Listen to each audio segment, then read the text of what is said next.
Olá, sejam bem-vindas e bem-vindos a mais uma lição introdutória à ética. Hoje trataremos da chamada ética do cuidado e do feminismo, ou ao menos uma variação da ética do cuidado feminista. Bem, então, para contextualizar, vamos lembrar que estamos tratando da ética normativa contemporânea, que já fizemos 3 videoaulas sobre transformações do utilitarismo clássico, então sobre formas sofisticadas de consequencialismo que são usados hoje para debater questões de ética aplicada. Fizemos também 3 videoaulas sobre reformulações da ética de Kant e da ética de direitos. E hoje, então, temos uma terceira aula que pode ser considerada também uma aula sobre ética de virtudes. Por quê? Porque para alguns autores e autoras, a ética do cuidado é apenas uma variante mais particular e específica de uma ética normativa centrada nas virtudes. Algumas pessoas até pensam que o cuidado é simplesmente uma virtude, né? Não é exatamente essa a minha posição, conforme eu antecipei. A chamada ética do cuidado é um desenvolvimento recente, como veremos, né, da ética normativa e, quiçá, é a única que apresenta realmente contribuições novas ao debate ético atual. Bem, eu vou iniciar então fazendo uma série de indicações de bibliografia, né, sobre o tema e assim já contar não exatamente uma história do cuidado, mas uma história do desenvolvimento da ética do cuidado no sentido técnico que nós vamos usar aqui, né? Lembrem, por exemplo, quando tratamos de Heidegger, né, eu mencionei que, de alguma maneira, cura, né, num certo sentido, cuidado, ou visto de uma perspectiva, digamos, ontológica, né, a solicitude é uma forma de unificação de todos os existenciais, né? Então, por quê? Porque o Heidegger pensava que, do ponto de vista ontológico, nós somos constituídos pelo cuidado. Nós devemos o nosso ser ao cuidado, né? Bem, mas a ideia aqui, então, não é fazer uma história do conceito de cuidado, que certamente existiu, né, até mesmo antes de Heidegger. É muito mais apresentar a bibliografia e as principais ideias da chamada ética do cuidado. Bem, como veremos logo mais, a ética do cuidado, tal como a gente entende essa expressão hoje, nasceu dos estudos da Carol Gilligan, publicados neste livro, In a Different Voice, é de 1982, onde ela faz uma profunda crítica a certa maneira de entender a moralidade, baseada numa crítica que ela faz da proposta do Colbert e que logo mais apresentaremos. Bem, depois disso, um desenvolvimento significativo foi feito pela Nell Nodkins nesse livro chamado Caring. A primeira edição fala de um enfoque feminino da ética e da educação moral, a Feminine Approach, né? Mas na segunda edição, depois de algumas críticas que a gente vai ver que foram feitas, né, principalmente por pensadoras feministas, a Nodkins chamou o subtítulo da obra dela, Caring, a Relational Approach, né, um enfoque relacional. E isso já nos dá uma boa ideia, como veremos, né, de algo importantíssimo para a ética do cuidado. Bem, mas a ética do cuidado, então, nesses primeiros estudos, né, ela surgiu a partir de pensadoras que trabalhavam de uma perspectiva, digamos, psicológica, etc. Mas houve desenvolvimentos também filosóficos, né, da ética do cuidado, não feitas simplesmente, digamos, a partir de estudos, então, empíricos, né, sobre fenômenos morais, como o desenvolvimento moral, mas também feita a partir de uma certa perspectiva metaética e também não só por pensadoras, né? Eu queria mencionar aqui esse livro que eu gosto muito, que chama Welfare and Rational Care, do Stephen Darwin, que eu descobri em 2006, 2007, quando fiz o meu primeiro pós-doutorado em Michigan. Então, embora eu tivesse ido lá trabalhar em questões de metaética, eu descobri esse livro e desde lá eu tenho feito estudos na ética do cuidado, né? O Darrow defende aqui que razões baseadas no cuidado são agent neutral, né? São neutras sob o ponto de vista do agente, quer dizer, cada um de nós tem razões para que um indivíduo vulnerável seja cuidado, né? Enquanto que razões baseadas no cuidado seriam agent relative, baseadas no, digamos, no sentido posicional, né? Cada um de nós tem razões para respeitar as outras pessoas. Então, claro, eu não vou entrar em muitos detalhes sobre isso, não é o objetivo aqui, mas fica aí registrado que há esses desenvolvimentos também um pouco mais filosóficos, né? Depois eu também já gostaria de indicar, a partir da onde eu vou reconstituir uma certa crítica feminista à ética do cuidado, está baseado nesse livro da Hilden Lindemann, que é uma das... Desculpem, aí tem até um errinho, Lindemann tem 2 N's no final, né? Que assim, na minha opinião, o melhor livro de introdução à ética feminista, né? Então, eu vou reconstituir algumas críticas do feminismo, à ética do cuidado, baseados nas críticas de Lindemann. Finalmente, eu gostaria de dizer que os desenvolvimentos mais recentes, que eu acho mais interessantes, né, da ética do cuidado, foram feitas por uma série de pensadoras feministas, incluindo Virginia Held, né, nesse livro The Ethics of Care, Personal, Political and Global, quer dizer, ela faz uma extensão, né, da ética do cuidado para além dos domínios das relações pessoais e faz uma discussão das questões políticas, de poder, por exemplo, né, que estão sempre relacionadas a discussões, por exemplo, sobre diferenças de gênero, e até mesmo ela chega a discutir questões de ética global da perspectiva feminista ou da ética do cuidado, né? Bom, finalmente, mas não por último, né, porque esse é um livro que eu tenho assim, uma certa satisfação em indicar, está ali projetado o mais novo volume da série Ética, que a partir desse ano, então, passa também a ser publicado em formato de e-book, né, que é o livro que resultou de uma tese de doutorado, sob a minha orientação, da Tânia Kunen, que se chama Ética do Cuidado, né? É da série Ética da EDUFSC. Então, se vocês entrarem na página da editora da Universidade Federal de Santa Catarina, vocês vão ter ali uma forma de adquirir, inclusive em formato eletrônico, esse livro, né? Esse livro, no meu entendimento, é uma das melhores publicações que a gente tem em língua portuguesa, principalmente na área de ética, né? Sobre essa forma de tratar questões morais, né?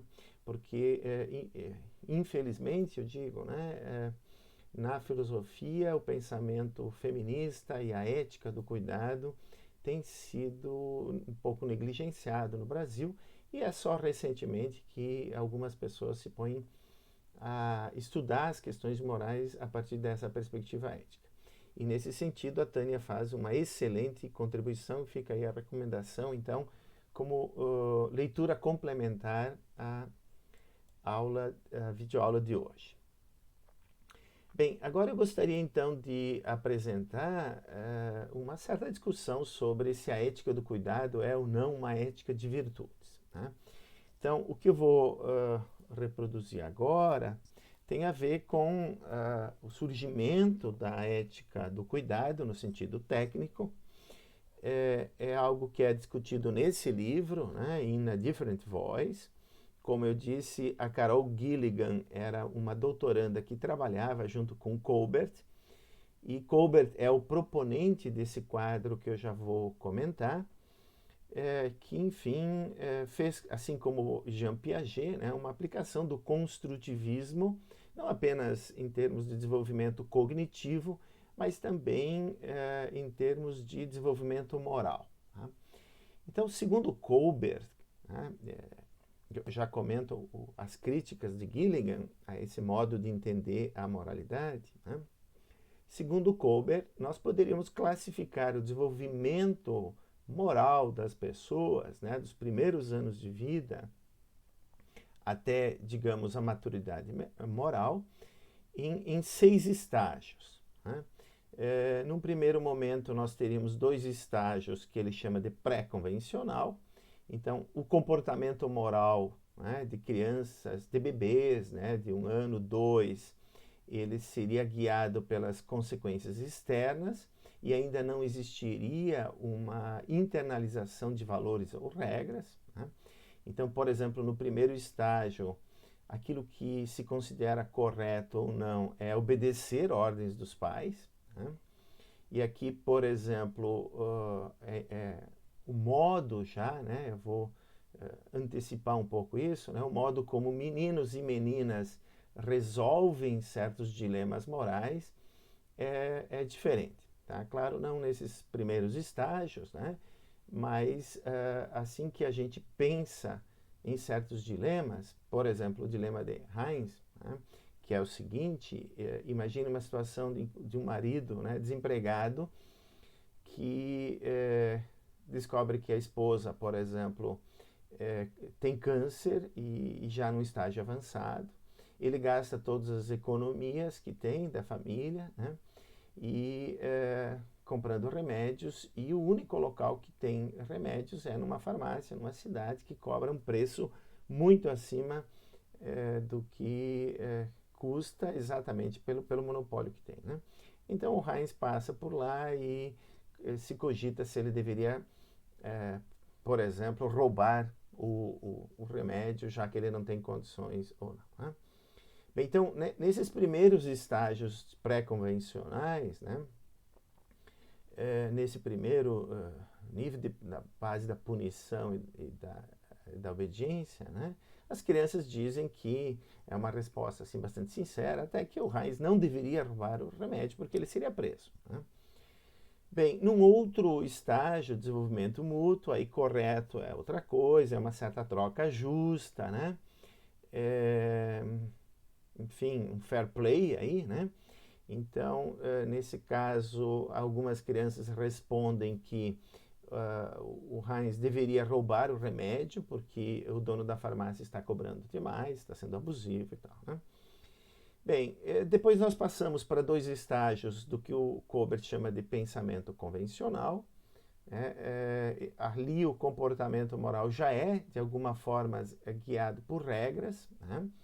E a gente vai criando expectativas na pré-adolescência de que, enfim, as pessoas já tenham internalizado certas normas de comportamento. Então aparece o terceiro estágio, onde há expectativas diferentes interpessoais. Né? Então, correto aí, as crianças aprendem, né, os adolescentes, que correto é aquilo que uma pessoa boa faria, né, nessas circunstâncias, né? Atendendo aí algum tipo de expectativa social dos outros, né? Mostrando um certo cuidado, uma certa preocupação com os outros, além de estar seguindo regras.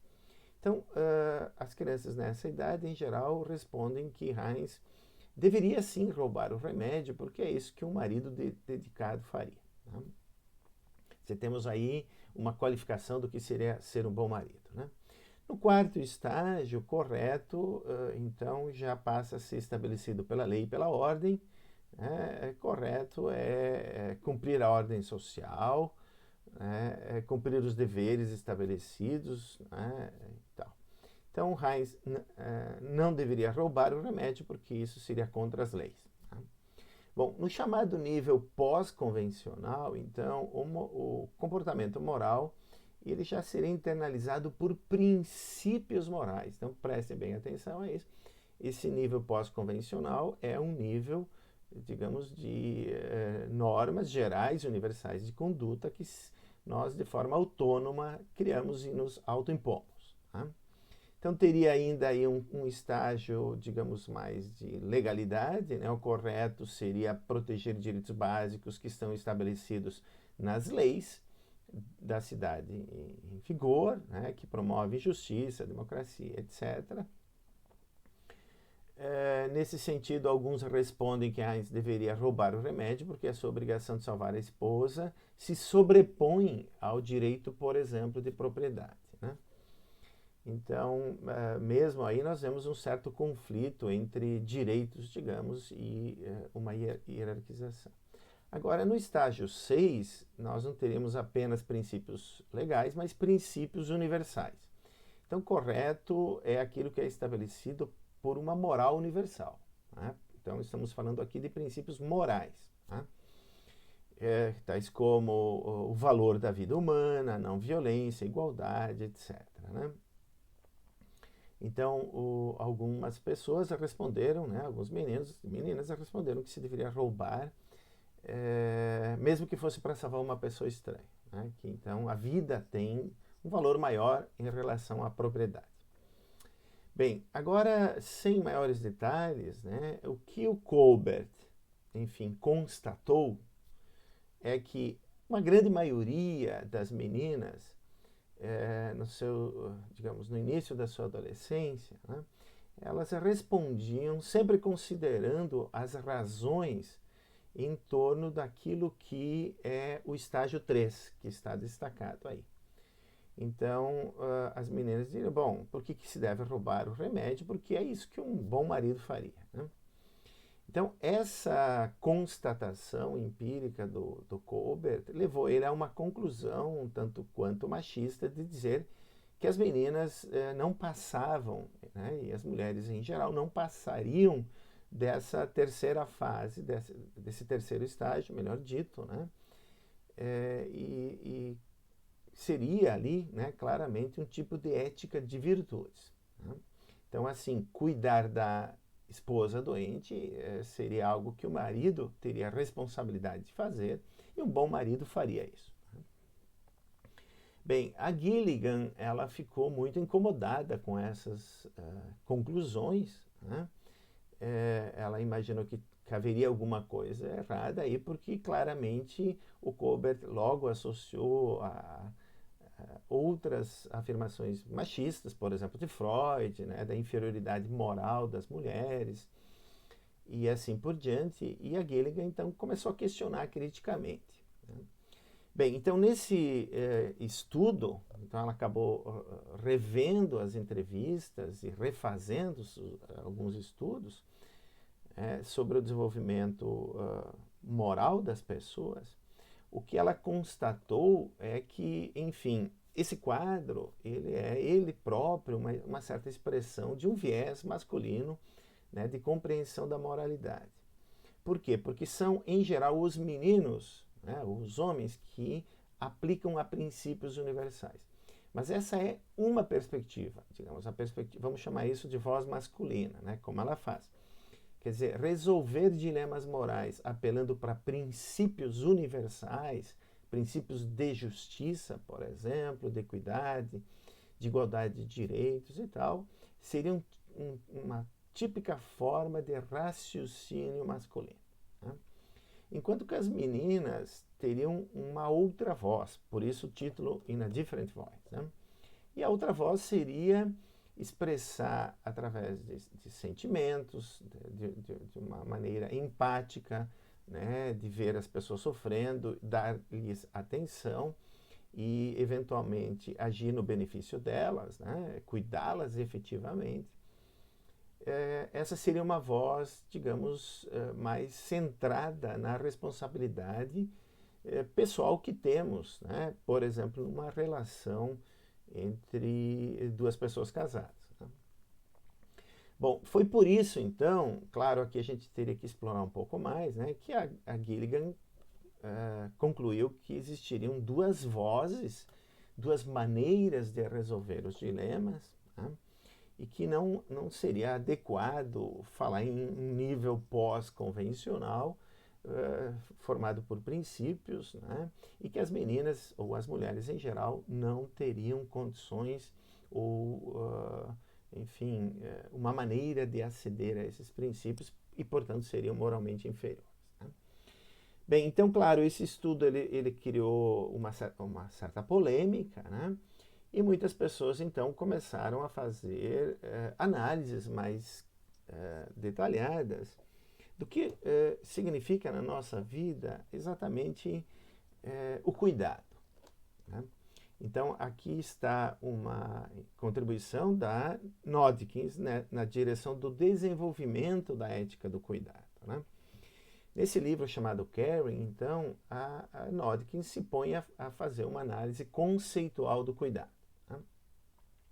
E como eu considero a análise conceitual um método extremamente frutífero e importante na filosofia, na ética, né? Nós sabemos disso lá desde as nossas primeiras lições, né? Eu apresentei uma análise conceitual de ação, por exemplo, e outras, né? E voltarei a apresentar, por exemplo, de a respeito e assim por diante.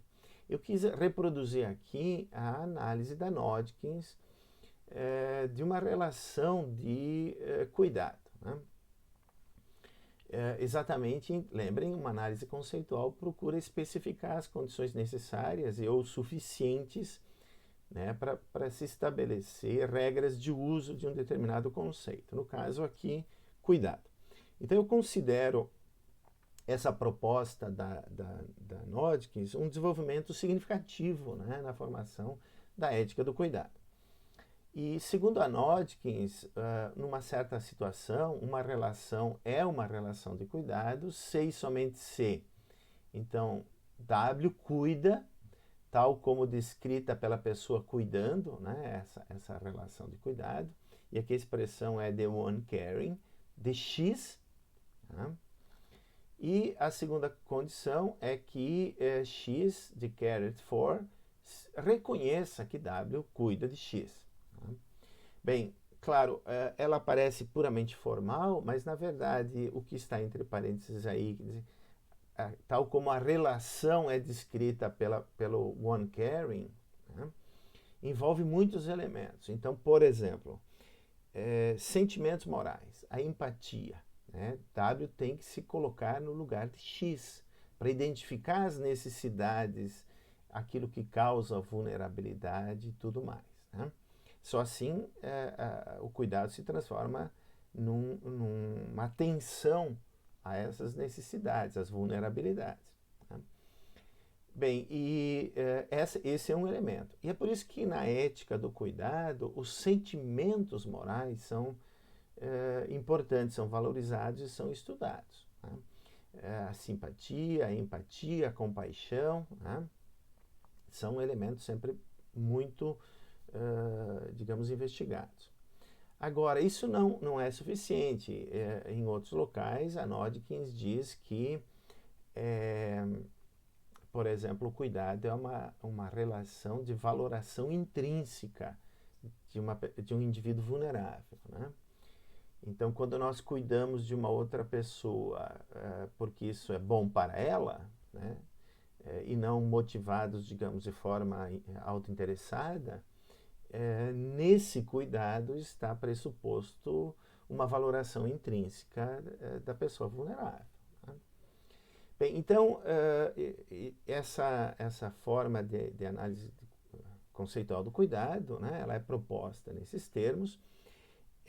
Eu coloquei o pensador aí para vocês, né, refletirem criticamente sobre esse modo de analisar. Vocês precisam se perguntar, por exemplo, se essas condições realmente são necessárias, se também elas são suficientes, se não existiria alguma outra condição necessária, né, ou se só essas duas de fato são suficientes. Agora, para além da análise, o que Noodkins faz nesse livro é mostrar que a atitude de cuidado, então, seria universalmente acessível. Tá? Então, se a ética do cuidado nos estudos da Gilligan pareceria ser relativista porque existiria uma moral masculina e uma moral feminina, né?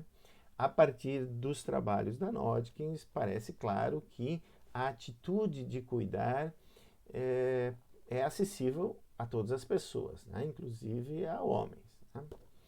Então, com isso, a gente pode também fazer uma crítica àqueles estudos do Colbert, que mesmo que fosse verdade que as meninas teriam, digamos, né, estariam lá na fase 3, no estágio 3, simplesmente isso poderia ser só uma questão sociocultural, quer dizer, daquela comunidade onde a pesquisa foi feita, né?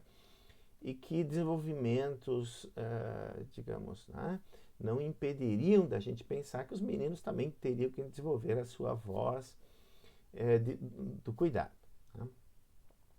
Bom, então, claro, mesmo assim, né, ela pensa que o cuidado não é regido só por regras ou por prescrições universais, entendendo aí, claro, essas prescrições universais como uma espécie assim de algoritmo, né, que dita para toda e qualquer circunstância o que se deve fazer. Né?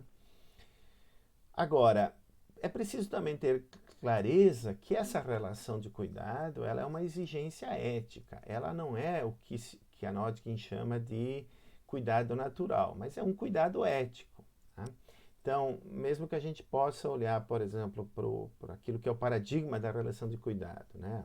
A mãe cuidando de um bebê, como sendo uma expressão de cuidado natural, o que a Nodkins tem presente mais é essa necessidade de a gente ampliar, né, o cuidado nisso que ela diz que seria universalmente acessível, para a gente não ter aí uma ética relativista. Né?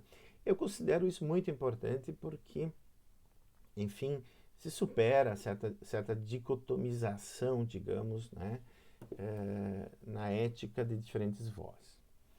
Bem, um outro desenvolvimento significativo da ética do cuidado, que também é filosófico, né?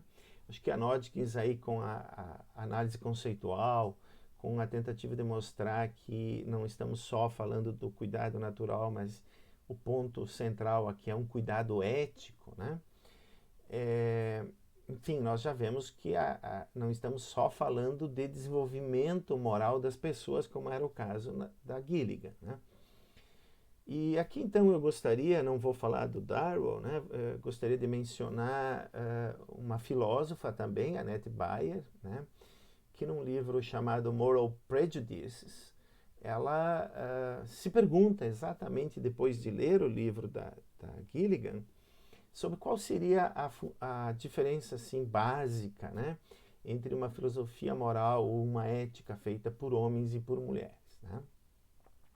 E é nesse sentido que ela procura mostrar que, para além do desenvolvimento psicológico das pessoas, nós temos que pensar naquilo que seria a contribuição, digamos, original, a ética, a filosofia moral feita por mulheres. Né?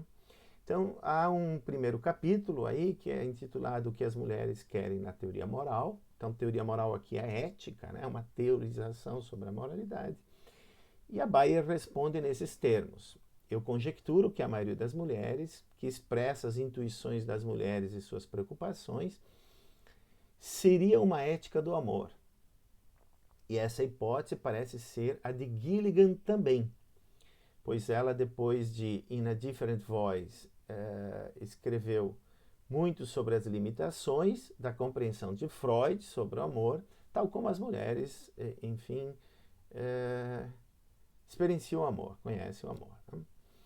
Então, o ponto aqui, digamos, é que é possível sim a gente pensar numa espécie de ampliação e até de universalização, porque o amor então seria algo experienciado, né, de uma maneira especial, né, pelas mulheres, mas seria também um sentimento acessível aos homens e com isso a gente poderia pensar numa ética com uma contribuição das mulheres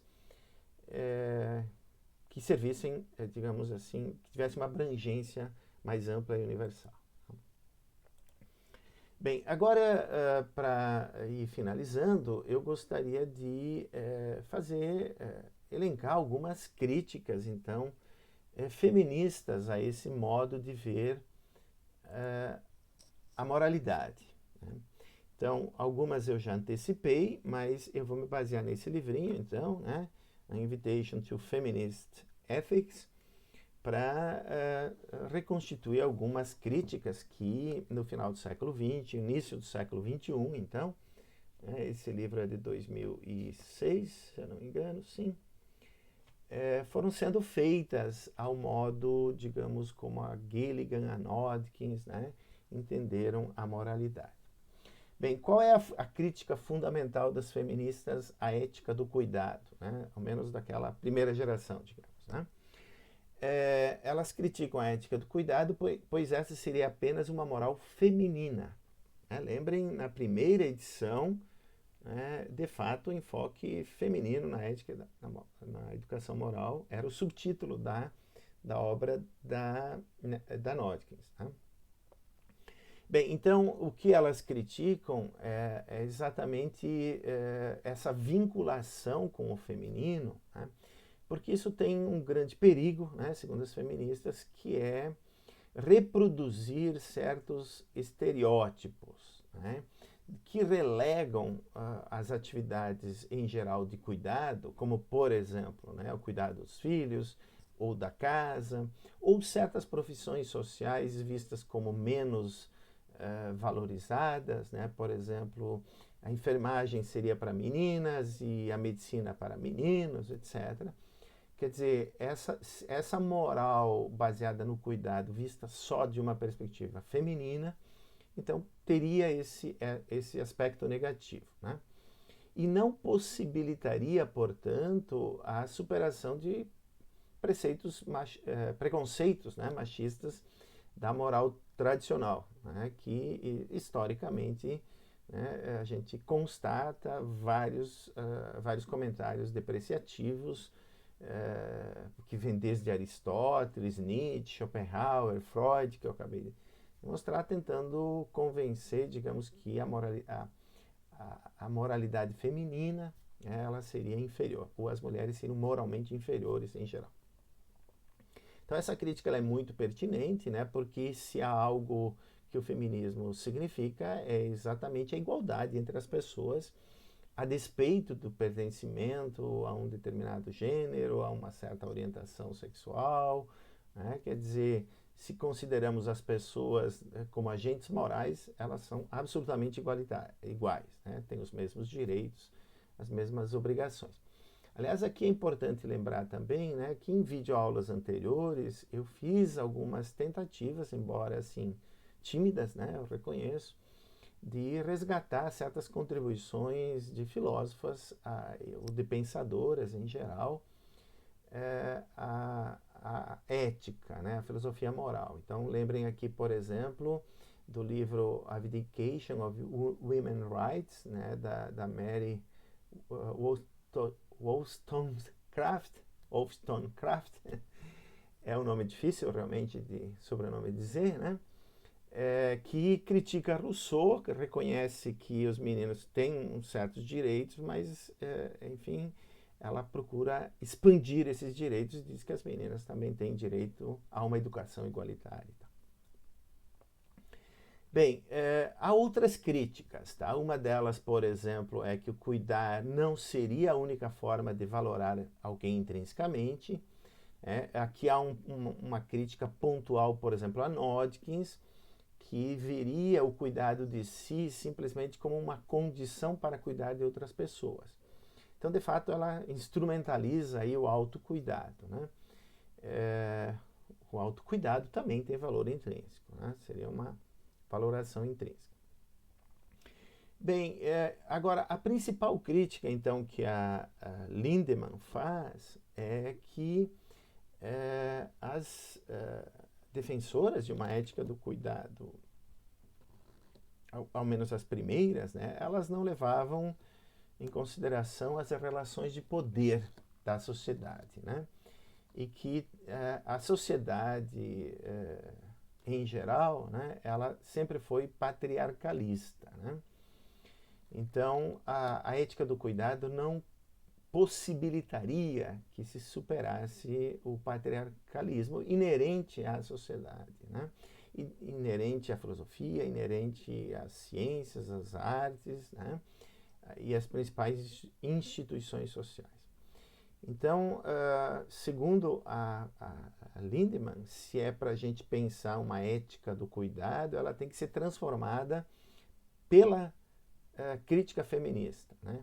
Então, haveria algo como uma ética do cuidado feminista, né? Que leva exatamente em consideração os aspectos negativos da ética do cuidado, quer dizer, vamos superar os estereótipos e vamos considerar as relações de poder, né? E uma ética do cuidado feminista, então, ela teria um potencial crítico maior, né? Então, por exemplo, eu citei ali algumas aplicações, há várias outras, né? Mas ela possibilitaria, por exemplo, uma crítica a desigualdades que são persistentes, né? Na nossa sociedade. Então, por exemplo, em geral, as mulheres, ainda pelas mesmas atividades profissionais, continuam, na média, recebendo menos, né, do que os homens. Então, o feminismo aqui, mais como movimento crítico, né, político, ele possibilita essa denúncia em relação a essas desigualdades, né? No mesmo sentido, a questão da violência doméstica, né? As mulheres em geral são as mais agredidas, enfim, sofrem, né? Ainda com o machismo que reina muitas vezes nesse domínio, né? No domínio doméstico. Então, novamente, o feminismo possibilita uma crítica, né, para a superação desses graves problemas sociais que perduram mesmo nas sociedades ocidentais, onde tem se alcançado um certo grau de igualdade em termos de acesso à educação e tal, né? Nos últimos anos, claro, o direito a voto foi ampliado, estendido e tal. Mas também é bom lembrar que em muitas sociedades, né, as meninas ainda continuam tendo os seus direitos de acesso à educação negados, né? Então, a crítica feminista se faz cada vez mais potente. Bem, para encerrar, né, finalizo aqui, sim, eu gostaria só de voltar a Gilligan, porque lá na Gilligan, né, isso é algo que eu tenho conversado, discutido, por exemplo, mesmo com a Tânia, né, nesse livro. Tem muita, digamos assim, ênfase, né, nessa divergência de vozes, né, numa voz masculina e feminina.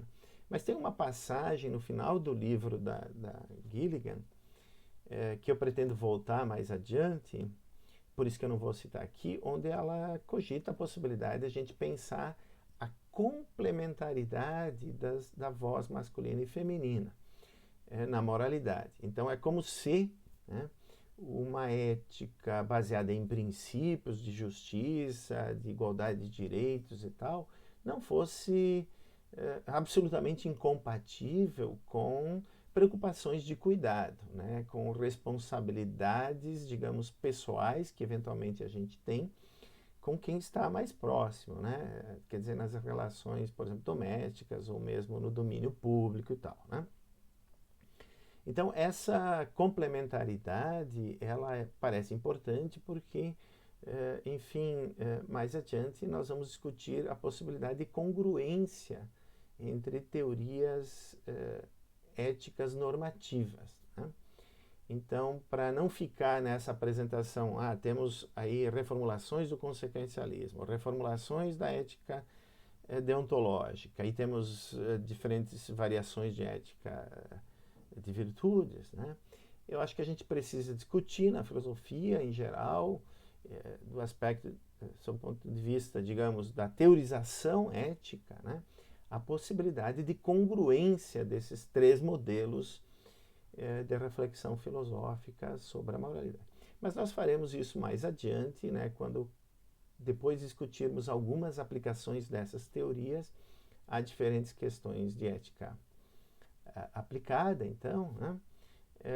Nas últimas videoaulas deste projeto, enfim, voltaremos a discutir a possibilidade da congruência, então, ou da complementaridade aí das vozes.